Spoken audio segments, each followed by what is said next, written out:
अमेरिकी राष्ट्रपति Donald Trump के फैसलों से दुनिया भर में तनाव देखा जा रहा है। यूरोप और अमेरिका के बीच ट्रेड वॉर की नौबत आ गई है, लेकिन ट्रंप के फैसलों पर कोई रोक नहीं लग रही।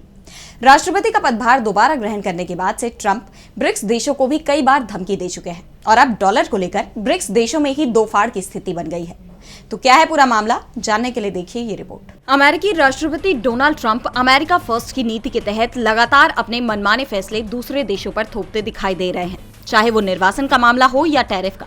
उन्होंने पदभार ग्रहण करने के बाद से कई बार ब्रिक्स देशों को भी धमकी दी है कि अगर ब्रिक्स देश डॉलर के सामने दूसरी करेंसी खड़ी करने की कोशिश करते हैं तो अमेरिका उन पर भारी टैरिफ लगाएगा। और अब ट्रंप की इस धमकी का ब्रिक्स देशों पर असर भी साफ दिखाई दे रहा है। इस मुद्दे पर ब्रिक्स देश बट से गए हैं। ब्राजील, रूस, भारत, चीन और साउथ अफ्रीका ब्रिक्स के सदस्य हैं, जिनमें चीन, ब्राजील तो पहले से ही डॉलर के मुकाबले दूसरी करेंसी लाने के पक्ष में थे। 2008 में जब पूरा विश्व आर्थिक मंदी का शिकार हो गया था, तब से ही चीन युआन को आगे बढ़ाने की कोशिशों में जुटा हुआ है। और जब से रूस यूक्रेन युद्ध छिड़ा है, अमेरिका ने रूस पर कई प्रतिबंध लगाए, जिसके बाद से रूस भी व्यापार जगत में वैकल्पिक नई मुद्रा विनिमय प्रणाली के लिए इच्छुक है।